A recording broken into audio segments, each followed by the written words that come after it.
ሰላም እንደምናችሁ ዘነበው ላባላለሁ አብራችሁ የሰራችሁ ሰዎች ሰይጣን በእድሜ እንጂ በክፋት የማይበልጣቸው ናቸው እኔ አሁን ተርንን ሆኛለሁ ተርን ይሄን ዩኒቨርስ ከኖርዝ ፖል እስከ ሳውዝ ፖል የምትበር ወፍ ናት በኤቲኤም ፍራንክ ሳወጣ ዋይ ስለ ኢትዮጵያ አስተሳሰብ በጣም የሚቆጭህ ነገር ምንድነው አስመራ ለሊት 12 ሰዓት ተነስቼ መሮጥ ፈልጋለሁ ይገባችኋል የክርስትና ስሜን ጻይሽቃችሁ እርግጠኛ ነኝ በጸሎታችሁ ታስቡኛላችሁ ጀነራል ናፒር የሞተበት ሁለት ሰው ነው ድጎማ ያለው ትዳር እንኳን ይጸናል የሰማነውን በልቦናችን ያሳድረው ድንቅ ወርቃት ነው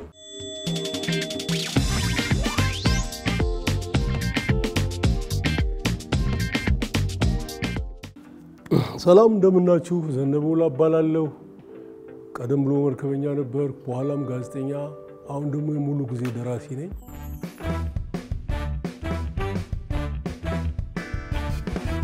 እዚህ ጋር የተዘጋጁልኝ ጥያቄዎች አሉ እነዛን መሰረት በማድረግ ምላሽ ሰጣለሁ አይ ሆፕ በደንብ የሚያዝናና ቁም ነገር የሚያስጨብጥ ፕሮግራም ይሆናል ብዬ ተስፋ አደርጋለሁ ረጅም ጊዜ በድርሰት ዓለም ውስጥ እንደኖረው ሰው ህይወትን በአንድ ቃል ግለጹ ቢባል አሁን ይሄንን ጥያቄ የጠየቀኝ ሰው ወይም የጠየቀኝ ተቋም ረጅም ጊዜ ድርሰት ኖር ያለው ብሎ ነው የሚያስበው እኔ ግን ለድርሰት ወጣት ነኝ ብዬ ነው የማስበው ሰፊ ነው ጥልቅ ነው እኛ ደግሞ የምንኖረው በጣም አጭርና ውስን ጊዜ ነው ስለዚህ በአንድ ቃል ህይወትን መግለጽ በጣም ከባድ ነው ለማንኛውም ከምንም ከማንም ነገር በላይ መኖር ደስ ይላል ጉራጌ ማህበረሰብ ሲተርት ከመሞት ቁንጫም ሆኜ ውሻ ጆሮ ስለኖር ይላል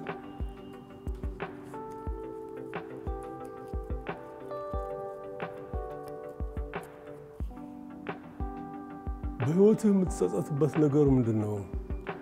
የዕለት ውሎቻችን ጸጸትን ይዘው ይመጣሉ ምናልባት እኩያችን ካልሆነ ሰው ጋር እንነጋገርና ጸያፍ ነገር ይናይልናል ውስጣችን ይታወካል ይሄ በእለት የሚረሳ ነው ዘላለማዊ ጸጸት ብዬ የማስበው ነገር የለም ምናልባትም ቀድሞ በነበረው ስርዓት ውስጥ ማድረግ ነበረብኝ ሳላረግ ቀረሁ ብዬ የምለው ኢትዮጵያ ሶሻሊስት ሀገር በነበረች ጊዜ መርከበኛ በነበርኩ ጊዜ ሶቪየት ህብረት ሄዶ የመማር እድል ነበረኝ ያን እድል ሳልጠቀም መቅረቴ ይቆጨኛል ምክንያቱም ያኔ ሳስበው እንዲሁ እዚሁ ቀይ ባህር ላይ ስንከራተት ለመኖር ለምንስ ምን ያስፈልጋል ብያስብ ነበር በኋላ ግን ዘመኑ ሲቀያየር እንደዛ እንደማር እንዳ ወተት ይጣፍጥኝ የነበረ ሩሲያ እንደራሲያ በገዛ ቋንቋቸው ባነብ ምን ይሰማኝ ሆን ብያስብያለኝ በቅርብ ከጓደኛዬ ንጉስ አየለ ተካ ጋር ደራሲ ነው ስንጫወት 10 ምርጥ ደራሲያን ቁጠሩ 10 ምርጥ ደራሲያንን ጥሩ ቢባል 10ም ሩሲያውያን ይሆናሉ ብሎ ሲለኝ በጣም ይቆጨኝ የዛን ጊዜ ነው ያን አስተዋውሳለሁ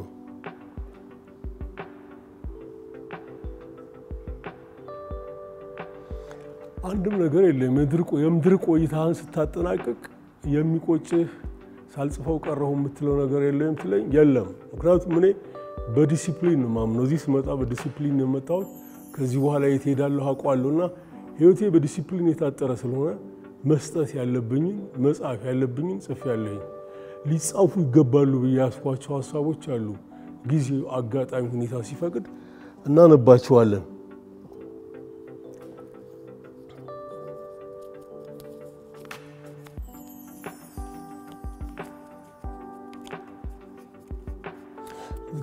ዘነበ ከራሱ የፈጠራ ስራዎች በዘለለ አበርክቶ አላቸው ብሎ የሚያስባቸው ሰዎች ላይ ተጠቧል ይላል አሁን ጋይ ስብሐት ላብንና ዶክተር ተወልደን ነው እናንተ አሁን ይህን ጥያቄ ጠይቀኝ ወይ ምን ጥያቄ ያዘጋጀው አካል ዝም ብዬ ሰራሁት ነው ይመስል አይደለም ሁለቱንም መጽሐፍ ፈልጎ ማንበብ ነው ማስታወሻን ስታነብ በድርሰቱ ዓለም ጋይ ስብሐት ላብ ምን ያህል ጊዜ ነው እዚህ ምድር ላይ የቆየው ምን አስተዋጽኦ አደረገ እንዴት ነው ደራሲ የሚያስበው ደራሲስ እንዴት ነው የሚያነበው የሚለውን ይመልሳል ዶክተር ተወልደን ስናስብ ደግሞ ዓለም አሁን የመጨረሻ ትልቁ ችግሯ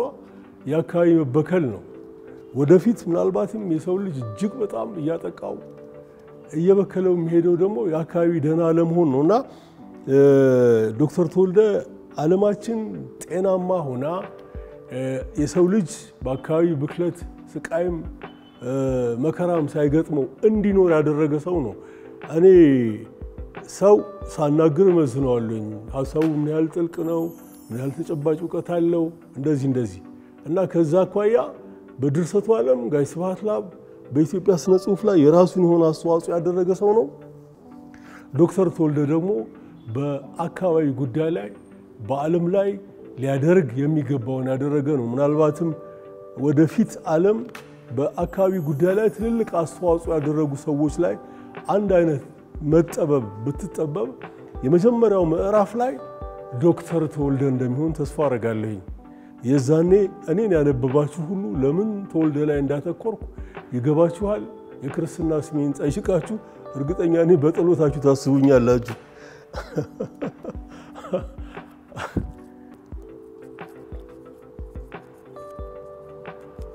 ዘወትር አእምሮስ ከሚመላለሱ የመጽሐፍት አይነት አንድ መስመር ጥቀስልን ይላል። በጣም ምርጥ አባባሎች ማለት ይችላል። በጣም የምወዳቸው የማደንቃቸው ሰዎች ያሏቸው ናቸው።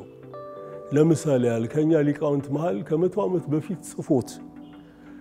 ከ100 ዓመት በኋላም አሁን 10,000 ኢትዮጵያውያንን ብትጠይቁ አንድ ያነበበ ካገኛችሁ እድለኛ ናችሁ። 10,000 ኢትዮጵያውያን 10,000ንም ምናልባት ምሁር ብላችሁ የምትሏቸው ዩኒቨርሲቲ ደጅ ያለፉ ሰዎችን አግኝታችሁ ጠይቁ። አላነበቡትን መንግስትና ህዝብ አስተዳደርን ከ10,000 ኢትዮጵያውያን አንድ ያነበበ ካገኛችሁ እድለኛ ናችሁ። ጻፊው ነጋድረስ ገብረሕይወት ባይከዳኝ ይባላሉ። በ19ኛ ክፍለ ዘመን መጀመሪያ ላይ የመጡ ሰው ናቸው።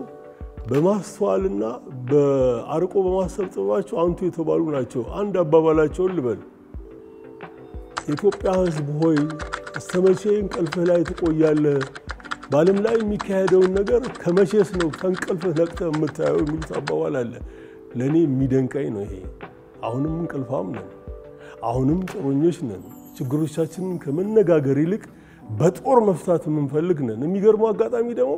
አባቶቻችን ጦርን በአንድ ሰዓት ጊዜ ውስጥ ይፈቱታል። አሁን የዶጋሌ ጦርነት በአንድ ሰዓት ጊዜ ተጠናቀቀ ነው። ጉራና ጉንዳ ላይ የተካሄደውም እንደዚሁ የአንዳንድ ሰዓት የአንዳንድ ቀን ጦርነት ነው። ከዛ በኋላ እኛ የሄድንባቸውን ጦርነት ይዋቸው የ30 ዓመት ጦርነት፣ የ17 ዓመት ጦርነት በጣም አጠረ 2 ዓመት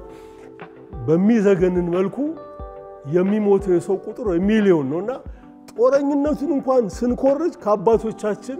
በአንድ ቀን በአንድ ሰዓት የማጠናቀቅ ባህል አላዳበርንም። ስለዚህ ጥልቅ እንቅልፍ ውስጥ ነው ያለነው። እርግጠኛ ነኝ ገብረሕይወትን ስራዎች ህይወት አጋጣሚ ሁኔታ ሲፈቅድ አንድ ቀን እናነበውና በተለይ በዚህ ጉዳይ ላይ መወሰን የሚችሉት ፖለቲከኞቻችን ናቸው። ከጥልቅ እንቅልፋችን እንድንባንን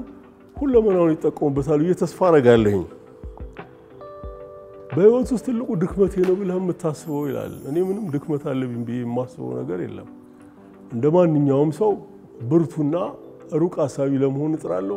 የዛን ያህል ደግሞ ህይወት ታዝረከረከኝና ታስቀረኛለች። በዛ ምክንያት የሚፈጠር ነገር አለ። ትልቁ ነገር እወድቃለሁ፣ በሚደንቅ መልኩ እነሳለሁ።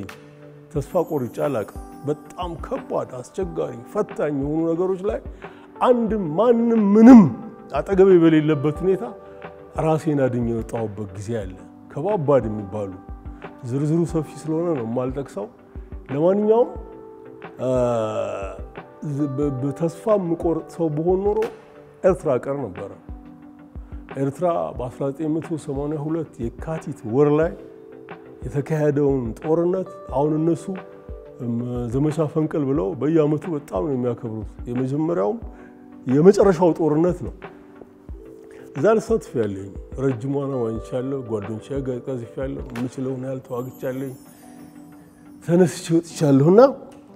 በህይወቴ ውስጥ ተስፋ የምቆርጥ ቢሆን ኖሮ የዛኔ ነበር የምቀረውና ምን ጊዜም ቢሆን ህይወት መንገጫገጭ አላት፣ ውጤት አላት። በውጤቷ መርካትና ዘላለማዊ እርካታ ውስጥ መግባት ሳይሆን አቅሜ ፈቀደ መጠን ከህይወት ሁሉ መማር ህይወትን ማድነቅ ሌሎችን ማገዝ ያላዩትን እንዲያዩ ማድረግ መቀጠል ነውና በእንዲህ መልኩ ነው አሁን ያለሁበት ጋር የደረስኩት ገንዘብ አያያዝ እንዴት ነው ያላል ገንዘብ አያያዝ ጎበዝ ነው ምክንያቱም በጣም አነስተኛ ተከፋይ በነበረኩበት ጊዜ ገንዘብ ሴቭ የማድረግ ባህሉ ነበረኝ ስለዚህም ገንዘብ ከልክ በላይ አግኝቻለሁ ብዬ አጥፍቼ አላቅም ገንዘብ ደግሞ አጥቻለሁ ብዬ ኩራቴ ንጀው አላቅም እድል አጋጣሚ ሁኔታ ፈቅዶ እጄ በገባ ቁጥር ባግባቡ ተጠቀማለሁ አሁን ለምሳሌ የሙሉ ጊዜ ጸሐፊ ነኝ ምንም አይነት ስራ አልሰራም የትም ቦታ ብሄድ ስራ እንደማገኝ አውቃለሁ በተለይ ቴሌቪዥኖቹ ብዙ ቦታ ላይ እድል ሰጥተውኛልና የአንድ ሰዓት ጊዜ ይዘህ ከኛ ጋር ስራ ብለውኛል አልፈልግም አሁን ምጽፈው ነገር አለ እሱን ከጨረስኩ በኋላ እንገናኛለን ብዬ ነው ከሁሉም ጋር ያቆምኩትና በሄድ ምጨምረው ገንዘብ አለ አሁን ያለኝ ፍራንክ ግን ስለሚያኖረኝ የቤተሰቤንም ወጪ ስለሚችልልኝ በዲሲፕሊን እየሄድኩ ነውና ገንዘብ አክብሮ መያዙ በጣም ጥሩ ነገር ነው ኩራትን ነፃነትን ከመናት ታድነዋል እኔ አንድ ማንነቱን ማልጠቅሰው ስራ ቤት ውስጥ ሰርቻለሁ አብራቸው የሰራዎች ሰዎች ሰይጣን በእድሜ እንጂ በክፋት የማይበልጣቸው ናቸው ከዛ ከእንደነዚህ አይነት ሰዎች ጋር ተሰራ ለምን እኔ ቅድስናዬን ለመጠበቅ ይሄን ስራ አልተወውም ብዬ ገንዘብ አጠራቀምኩ ያጠራቀምኩ ገንዘብ ቢያንስ ቤተሰቤን ለአንድ አመት ያኖረዋል እኔ ደግሞ እነዚህን ስራዎች ከጨረስኩ ህይወቴን በድል አድራጊነት አጠናቅቃለሁ አልኩ በቅዴ መሰረት መልቀቂያን ሲያስገባ መጀመሪያ ያደነገጡት እነሱ ናቸው ምክንያቱም እነሱ ያኖራዋል ብለው የሚያስቡት ዕውቀት የለውም ብለው ነው እኔ ደግሞ እነሱ አላቂዎች ናቸው እኔ እዚህ ምድር ላይ አይደለም እዚህ ዩኒቨርስ ላይ ቦታ አለኝ ብዬ ማስብ ሰው ነኝ ስለዚህ ስራውን ለቀቅኩ በቤት ባለቤቴ ስመጣ ደንግጣ ስራ ቆመሃል አለችኝ አው የሚሰጡኝ በየወሩ የሚሰጥሽን ፍራንክ ሰጥሻለሁ በአንድ አመት ጊዜ ውስጥ እነዚህን አጠናቅቃለሁ ከዛ በኋላ ህይወት ይቀጥላል አልኳት ተረጋግታ በወር ለሷም የምሰጠው ለናቴም የምሰጠው ጓደኞቼ ደመሩ የሚያስፈልገኝ ነገር ስፖንሰር ያደረጉኝ ህይወት ቀጥላ አሁን አለሁበት ደረስኩ እንግዲህ ይሄ 99 ላይ ነው ሆኖ የዛሬ 17 አመት ነው እነሆ በ17 አመት ጊዜ ውስጥ እኔ አሁን ተርንን ሆኛለሁ ተርን ይሄን ዩኒቨርስ ከኖርዝ ፖል እስከ ሳውዝ ፖል የምትበር ወፍ ናት ተርን በየአመቱ 5 ወራት በበረራ የምታሳልፍ ናት ዓለም የተርን ነው 100 ግራም ነው የምትመዝነው አንድ ቄብ ዶሮ የምታክል ወፍ ከደቡብ ዋልታ ወደ ሰሜን ዋልታ የምትበረው በጋውን ፍለጋ ነው 5 ወር ይፈጅባታል ሰኔ ሐምሌ ነሐሴ መስከረም ላይ ጥቅምት አካባቢ አሰበችበት ድርሳለች 7 ወር ነው እዛው የምትቆየው ጎጆ መስራት ጊዜ የላትም ጉርጓዱን ማስማሳረጋለች እንቁላሎቿን ትጥላለች ከዚ በ7 ወር ጊዜ ውስጥ ለአቅመ በረራ ይደርሳሉ ሴትና ወንዱ እየተፈራረቁ ነው ወፎችን የሚያሳድጓቸው ከ7 ወር በኋላ ደግሞ በጋው ሲቀየር ወደ ሳውዝ ትመለሳለች ከሰሜን ወደ ደቡብ ከደቡብ ወደ ሰሜን ትበራለችና 100,000 ኪሎ ሜትር ገደማ ነው የምትበረው ከ100,000 ኪሎ ሜትር በላይ ይሆናል በህይወት ዘመኗ የምትኖረው 30 አመት ነው በዚህ 30 አመት ጊዜ ውስጥ 4 ሚሊዮን 200 ሚሊዮን 400,000 ኪሎ ሜትር ትበራለች በሌላ አባባል ይሄ የምንኖርበትን ፕላኔት ሁለት ጊዜ አለበለዛም ከምድር ወደ ጨረቃ ደርሶ መልስ 4 ጊዜ ነው የምትጓዘው እና የኔ ነፍስ ተርን ሆናለች ዩናይትድ ስቴትስ መሄድ አስፈልገኝም ስለ አሜሪካ ነው ነባልኝ እንግላንድ መሄድ አስፈልገኝም ሰሞኑ ስለ እንግሊዞች ነበር ሳነብ የነበረው ከኛ ጋር በተዋጋን ጊዜ ምን ያህል ሰው ሞተባቸው ምናምን ያጠናው ነበርና በነገራችን ላይ የመቅደላውን ድል ሲያስመዘግብ ጀነራል ናፒር የሞተበት 2 ሰው ነው አንግሎ ኢጂፕሽያንስ 2 ሰዎች ሞቱ 20 ሰው ቆሰለ ካቴድሮስ ሰራዊት ግን በማስ ሆብሎ ነው ሄደው ውትድርና ውጊያውን እንደምገምተው 700 ሬሳና 1000 ሰው ነው የቆሰለብን ስለዚህ ኢንግላንድ መሄድ አያስፈልገኝም መቅደላ መሄድ አያስፈልገኝም ቤቴ ቁጭ ብዬ የተሟላ ላይብራሪ ነው ያለኝ ሁለት ሶስት ኢንሳይክሎፒዲያዎች አሁን ኢንተርኔቱ ደግሞ ኢንሳይክሎፒዲያውን ከፍ ያደርገዋል ሞባይልህ የመጽሐፍ መያዣ ነው እና ቤቴ ነው ሁሉ ነገር የምጠበው በጣም አስፈላጊ ሲሆን ነው ላይብራሪ መሄደው እና አሁን ዘነበውላ ተርንን ሆኗል ከሰሜን ዋልታ ወደ ደቡብ ከደቡብ ወደ ምዕራብ በፈለገበት አቅጣጫ ይዞራል አንድም ቀን አንድም ቦታ ላይ ዘነበና የሚለው ሰው አይኖርም ሊጠራኝ የሚስል ሰው በሙሉ በፍቅር ከሆነ የትም ይገኛል ጋይ ዘነበ ልጅነት ታዳጊነት ወጣትነትና ንባብ እንዴት ይገልጸዋል ልጆችን በልጅነታቸው አንባቢ ማድረግ ይቻላል ከልጅነታቸው ፈቅ ካሉ በኋላ በጣም አስቸጋሪ ነው መጽሐፍ ቅዱስ ቃል አለ መጽሐፍ ምሳሌ ላይ ነው ያለው ልጅህን በልጅነቱ መንገዱ ምራው በሸመገለም ጊዜ ከሱ አይወጣም ነው የሚለው ነብዩ መሐመድ ሰለላሁ ዐለይሂ ወሰለም ምን ይላሉ እሳቸው ደግሞ ዕውቀትን ካንቀልባ እስከ መቃብር ፈልጋት ይላሉ ከልጅነት ጋር ነው የሚያያዘውና ልጆቻችን ልጅነት ላይ ነው ምንቀርጻቸው ይሄ ቴሌቪዥን ምንለው ኮምፒውተር ምንለው ሌሎች የመረጃ መቀበያዎቻችን በሙሉ በደንብ የደረጃ ንባብ ልምድ ለሌላቸው ልጆች ከሰጠን ይደነዝዛሉ ሀክ ይደረጋሉ ከዛ በኋላ ወደዛው መምጣት አይችሉም ስለዚህ ልጅነት ላይ ነው ልጆችን መስራት ያለብን እኔ አሁን ላለሁበት አሳስብ ጋር እንድደርስ መሰረቱን ሁለት ተቋማት ጥለውልኛል አንድ ከሳቴ ብርሃን አንድ ደረጃ ትምህርት ቤት ነው መምህራኖቼ በሙሉ አርፈዋል ነፍሳቸውን ይማረው አፈሩን ገለባ ያርግላቸው አሁን ባለኝ አሳሰብ ላይ የመጀመሪያው መሰረት የጣሉት እነሱ ናቸው ሌሎች የተማርኩባቸው ተቋማት መረጃን የጨመሩልኝ ትልቁ መማሪያዬ ላይብራሪዎችን መጠቀም ነው መጽሐፍ ማንበብ ነው ካነበቡ ሰዎች ጋር መዋል ነው መረጃ መለዋወጥ ነው ከዛ ትልቁ ደግሞ ሌላው ተቋም ቤተሰቦቼ ናቸው አባቴ አቶ ላውጋ ዘመናዊ የምንለውን ትምህርት አያውቀውም ማንበብ መጽሐፍ እንትን አይል መሰረት ትምህርት ወላ ወጋ የምትለውን ቃል ከተማረ በኋላ አቆም ወላ ወጋ ከስር ይሰርዛል ፈረመ ማለት ነው በተረፈ ግን ለኔ መጽሐፍ ይገዛና ያመጣልኝ ነበር እነዛም መጽሐፎች ደግሞ እንዳነብለት ያተጋኛል እኔም አነብለታለሁና ልጅነት ላይ በተወሰነ ደረጃ ይሄንን የቤተሰቡን ልምምድ ባግባቡ እንትን በያለውና ልጆቻችሁ አንባቢ አርቆ አሳቢ ሩቅ ተመልካች እንዲሆኑ የምትፈልጉ ከሆነ መጽሐፍ ስጧቸው እኔ ህፃናትን በተለያየ አጋጣሚ ትምህርት ቤቶቻቸውም ተጋብዤ በንግግር በማረግላቸው ጊዜ ወላጆቻችሁ አንድ ነገር ደስ ብሏቸው ጎሽኔ ቆንጆ ምን ላርግልሽ ምናምን ብሎ ሲሏችሁ ምንም ሌላ ነገር እንዳትጠይቋቸው መጠየቅ ያለባችሁ መጽሐፍ ግዢልኝ መጽሐፍ ግዛልኝ በሏቸው መጽሐፍ ውስጥ ዕውቀት አለ ማስተዋል አለ ጥበብ አለ አርቆ አሳቢነት አለ ሀብት ጥበብ አለበት ይሄን በደንብ የቆፈረ ነው የሚገባው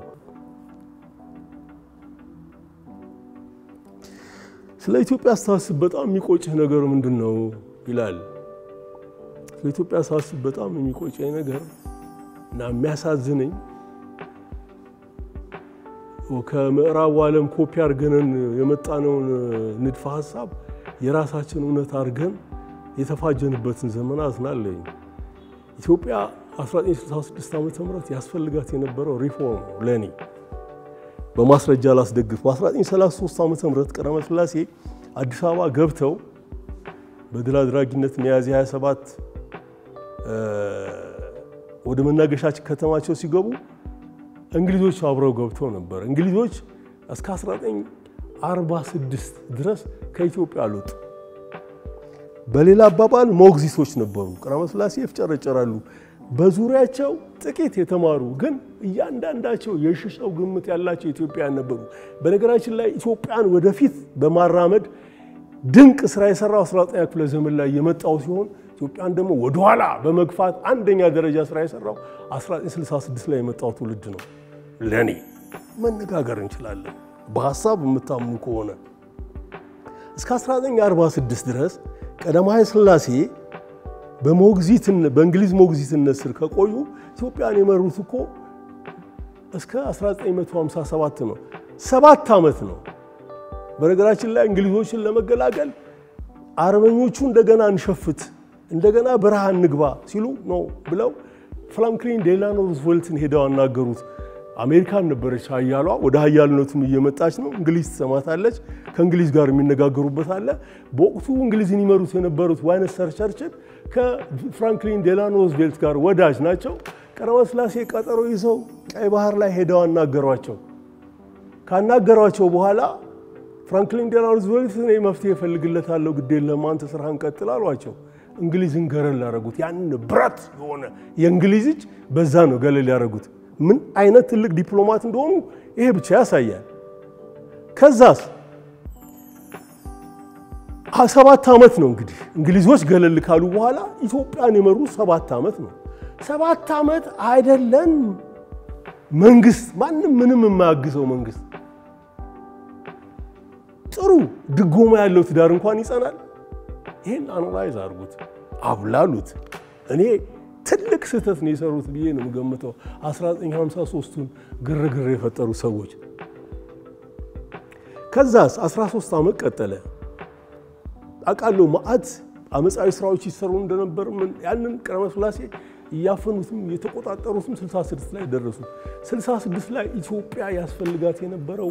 ሪፎርም ነበር ለኔ አብዮት አይደለም ያው አብዮት የደረሰበት ነው ያው አብዮት ሲፈነዳ ሩብ ሚሊዮን የኢትዮጵያ ህዝብ ተራበ ነው በደርግ ጊዜ 1977 8 ሚሊዮን ህዝብ ተርቧል ኢህአዲግ 11 ሚሊዮን ህዝብ ተርቧል አሁን 21.4 ሚሊዮን ህዝብ ምግብ የሚያስፈልገው የተራበበት ዘመን ነው በሌላ አባባል ከ5 ኢትዮጵያን አንዱ የምር ይርበዋል ማለት ነው እዚህ ጋር ደረሰለኔ 50 ዓመት ይሄድ ነው የተሳሳተው መንገድ ነው ኢትዮጵያ በዛን ጊዜ ያስፈልጋት የነበረው ሪፎርም ነበር ሪፎርም ተደርጎ ቢሆን ኖሮ ብዙ ርቀት በሄድን ነበርና በዘመኑ የነበረው ትውልድ ሊትሬቸሩን አንብቦት ሊትሬቸሩን ከነመፋጀቱ ተቀብሎት ወጣትነታችንን ነጠቀን እኔ ብዙ ጓደኞቼን ቀብሬያለሁኝ አያሌ ጓደኞቼ ልጅ አልባ ሆነው ሚረዳቸው አጥተው ለምነው ሞተዋል ስለዚህ የኢትዮጵያ ስህተት የሚጀምረው ለኔ 1966 ላይ ነው ሪፎርም ቢሆን ኖሮ ዛሬ የት በደረስን ነበር እንደሚያገባው ጎል ማሳግን መናገር መብቴ እንደምታከብሩ ተስፋ አረጋለሁ ማንነቴን ገልጬበታለሁ የምትለው መጽሐፍ ነው የሚለው ሁሉም መጽሐፎቼ እኔ ማንነቴን የገለጹ ናቸው ብዙ ሰዎች አንድ መድረክ ላይ ያገኙኝና ልክ የሆነ የሚሰማኝን ነግሬያቸው ከወጣው በኋላ አሁን ለምሳሌ ባለፈው ሮብ አዲስ አበባ ዩኒቨርሲቲ ውስጥ የበዓል ማዕከል እንግዳ ነበርኩ በወቅቱ የአዲሱ ትውልድ አባል ስለነበሩ እንዴት መጽሐፍ ይነበባል ማንበብ ከሞት ያድናል የሚለውን ልምዴን አጋራኋቸው እንዴት አንድ ሰው አንብቦ አንድ መርከበኛ ንባብን ለረጅም ጊዜ ይዞ ተጠቦ ራሱን እንዳዳነ የሚያወሳ ፓርት ነው ያንን ስነግራቸው ልጆቹ ከየፋቸው በጣም ወደዱት ያማድራሻን የደሞ ጊዜ የለኝም ቶሎ መስራት ያለብኝን ቶሎ ማንበብ ያለብኝን አንብቤ መሄድ ነው ለንቁ ፈረስ ያለንጋ ጥላ ይበቃዋል ይባላል ንቁ የሆነ ዛጋ የተናገርኩትን ሰምቶታል የጻፍኩትን ካነበበ ጨዋታው አለቀ እጅግ በጣም አስፈላጊ ደሞ መስሎ ከታየው ዩቲዩብ ውስጥ ከፀሐይ በታይ ዘነበው ላሚል የኔ የራሴ ቻናል አለ እሱን ማየት ነው አሁን ዛሬ ላይ ባየር ላይ የምለቀው ጦርነቱ ረሃቡን ጠራው የሚለው ነው እንዴት ነው ረሃብን የጠራው ዩቲዩብ ውስጥ መመልከት ነውና ሁሉም እኔን ይገልጹኛል የኔን አሳሰብ ሼር ያደርጋሉ ቢያስባልኝ መጨረሻው ናት ስለ ኤርትራ ሴቶች ትንሽ ብታወጋን ስለ ኤርትራ ሰዎች ስለ ኤርትራ ለምን አላወራው ኤርትራ እኮ ሀገሬ ናት ከጻፍኳቸው መጽሐፍ ያለ ምንም ጥርጥር 65% ምናምን ገደማ ስለ ኤርትራ ነው የሚያወሩት መልህቅ 100% ስለ ኤርትራ ነው ህይወት በባህር ውስጥ 100% ኤርትራ ነው ማስታወሻ ጋይስባት ላይ ጻፍኩበት ላይ ወሳኝ የሆኑ ነገሮች አሉ ስለ ኤርትራ ያወራናቸው የምድራችን ጀግና ላይ ትልልቅ ምዕራፎች አሉ ስለ ኤርትራ ከዶክተር ተወልደ ጋር ያወራናቸውና ኤርትራ ለኔ ሀገሬ ናት ስለ ሀገርህ የምትለን ነገር አለ ትዝታዋለኝ ፍቅሩ አለኝ አክብሮቱ አለኝ አሁንም ኤርትራን በተመለከተ በጣም ልቤን የነካ ነገር ያደረገው እንዳልካቸው አርጋው የሚባል ጓደኛዬ ነው እንዳልካቸው ቦክሰኛ ነበር ቦክስ ጎበዝ ነው ለመጀመሪያ ጊዜ ጓንት ያደረገው ኤርትራ ውስጥ ነው አሁን አሜሪካን ሀገር ውስጥ የቦክስ ቴራፒ ይሰጣል ዝርዝሩ ሰፊ ስለሆነ ልቶ ለማንኛውም የቦክስ ቴራፒ እየሰጠ ከቴራፒስቶቹ መካከል አንዱ ነው እንዳልካቸውና እኔን ኤርትራ ናት እዚህ ጋር ደረሰችኝ ብሎ ነው የሚያምነው ስለዚህም ምን አደረገ 10 ጓንት ለኢትዮጵያ ቦክሰኞች 10 ጓንት ደግሞ ለኤርትራ ቦክሰኞች ይዞ መጣ የኤርትራው የአዲስ አበባውን ወስደን ለኢትዮጵያ ቦክስ ፌዴሬሽን ሰጠን የኤርትራው የረፍት ጊዜው ስላለፈ እባክህን አንተ ወሰድልኝ አለኝ እኔም ደግሞ ምችል መስሎኝ ተቀበልኩ ግን የሚያጣድፈኝ ስራ ተፈጠረና አልቻልኩ የሚቀለው ምንድነው ብዬ ሳስብ በፖስታ ቤት መላክ ነው በፖስታ ቤት ላኩኝ እስካሁን ለቦክሰኞቹ አልሰጣቸውም ጉምሩክ ይዞታል እንደው ይሄን የምትሰሙ የኤርትራ ከፍተኛ ኃላፊዎች የኤርትራ ጉምሩክ ኃላፊዎች ይሄን ጓንት የልጆቹን አድራሻ እዛ ላይ ስለጻፍ ብትሰጡልኝና ልጆቹ ደርሶናል ካሉኝ ኤርትራ መጥቼ ማየት ፈልጋለሁኝ አንድ ቀን ከወዲያሲን ጋር ምሳ መብላት ፈልጋለሁ ወዲያሲን ነው እንዳልካቸውን አቅጣጫ የመራኝ የሚለውና እሱም በጣም የሚቋምጥለት ወንዲያሲንን አግኝቶ ምሳ መጋበዝ ስለሆነ እኔ ከወዲያሲን ጋር ከቦክሰኞቹ ጋር ምሳ በላለሁ አብራቸው ኤክሰርሳይዝ አደርጋለሁኝ አንድ ቀን አስመራ ውስጥ መሮጥ ፈልጋለሁ አስመራ ለሊት 12 ሰዓት ተነስቼ መሮጥ ፈልጋለሁ ይሄን ፕሮግራም ማድረገው ነው ምክንያቱም ድሮ 12 ሰዓት ተነስቼ ስሮጥ ሁሌም ነቅታ ነበር የምጠብቀኝ አስመራ በጣም ይገርመኛል እንግዲህ ባለፉት 30 አመታት ይሄ ንቃቷ ጨምሯል ብዬ ተስፋ አደርጋለሁ ለሊት የመንቃት ባህሪ አስመራ በጣም ይገርመኝ እና ስሮጥ የዛኔ ሰው ምንድነው የሚለው ማለት ካፌቴሪያዎች አረ ጎበዝ አሁን እኮ የቁርስ ሰዓት ነው ይላሉ እኛ እኮ ገና ማሟሟቅ ላይ ነን እነሱ ጨርሰዋል ቁርስ አዘጋጅተውና ያንን ሙድ ማየት ፈልጋለሁ አሁን ደግሞ ካለኝ ክህሎት አኳያ የኤርትራ ደራሲያንን ማግኘት ፈልጋለሁ ከደራሲያኑ ጋር እንዴት ይነበባል ንባብ ዲሲፕሊን ላይ ጥሩ ላወራላችሁ ይችላል ምክንያቱም ከ40 አመት በላይ የደረጀ የንባብ ልምድ አለኝ ያናካፍላችኋለሁ ምን እንጻፍ ኢትዮጵያና ኤርትራን በኪነ ጥበብ እንዴት ነው ማስተሳሰር ያለብን ባህሉ ቋንቋው ወጉ ስርዓቱ እንዳስተሳሰረን ሁሉ እኛ ያንን አድርገን እንዴት ነው ሰላም መፍጠር ያለብን አሁንም እየተሸወድን ነው ኤርትራና ኢትዮጵያ ያ ሽወዳው እንዴት ነው መክሰም ያለበት እኔ አሁን በመሰራው ክፍለት ቀጣይ ታሪክ ላይ አነሳዋለሁ ስለ ኤርትራ አነሳውት አለ የመልህቅ ቁጥር 2 ነው እዛ ላይ የምተነትነው ነገር ይኖራልና ያንን ኢንላይትንድ እንዲሆኑ ፈልጋለሁ ኤርትራ ለኔ ኢንላይትንድ እንዲሆነች ሀገር ነበረች አስተዋውሳለሁ ሰው ጥርሱን ሲያመው ኤርትራ ነበር ለህክምና የሚሄደው አይን ህክምና የሚሰጠው ኤርትራ ነበር ኤርትራ በማኑፋክቸሪንግ በ1960ዎቹ ውስጥ እኔ ልጅ እያለሁ ጥይት የማይበሳ ቦርሳ ተሰራ ሹራብ ተሰራ ስለነበር ልጅ ሆኜ ተገዝቶልኝ መልበሴን አስተዋውሳለሁ ታላላቆች ቺፖሊን ጫማዎችን አድርገውታል ይሄ ሁሉ የሆነ ምስራቅ አፍሪካ ላይ ተጠቃሽ ነበርሽ በማምረት በፋብሪካ እድገት ከዛስ በአፍሪካ ደረጃ እንወዳደርበት ደቡብ አፍሪካ ነው ይበልጣል አሁን ከስሟል ለምን አሁን የለም አዋቂዎቹ ሞቱ ልጆቻቸው በረሃ የገቡት ልጆች ደግሞ አሁን በስናይፐር ሳይሆን ዝም ብለህ እንደዚህ አይነን ጨፍነ ብትተኩስ መምታት የሚችሉ አደገኛ ተኳሾች ሆነዋል ባህሪው ተቀየረ ይሄንን ባህሪ ወደ ነበረበት አባቶቹ ዕውቀት ሊመልስ የሚችለው አርቱ ነው አለበለዛ አንድ ጓደኛ ላይ ሳኩበት ላንሳ እዚህ ተገናኝተን በኤቲኤም ፍራንክ ሳውጣ ዋይ እንግዲህ ቴክኖሎጂውን ቀጥለውበት ቢሆኑ ኤቲኤሙን ለኔ ማሳየት የነበረበት ይሄ ጓደኛዬ ነው አሁን ግን ከግርግዳ ፍራንክ ሲያወጣ ሲያይ ደነቀውና በብዙ መልኩ ኤርትራ ላይ መሰራት ያለበት አለ የኪነ ጥበቡ ሰው ነው የሚያውቀው ምጽዋት ናፍቀኛለች ጉርጉስ መዋኘት ፈልጋለሁ ጓደኞቼም አብረውኝ ቢኖሩ ባይኖሩም አስተማሪ ለኢንላይትመንት የትልቁን ጌም የተጫወተው ቀይ ባህር ስላለ ብቸኝነት አይሰማኝም ስለ ኤርትራ ይሄን ነው ልላችሁ የምችለው የሰማነውን በልቦናችን ያሳድረው ድንቅ ወርቃት ነው ኢትዮጵያ በነፃነቷ እንደኮራች ለዘላለም ትኖር ትልቅ ነበርን ትልቅም እንሆናለን ሰላም በመድራችን ላይ ይስፈን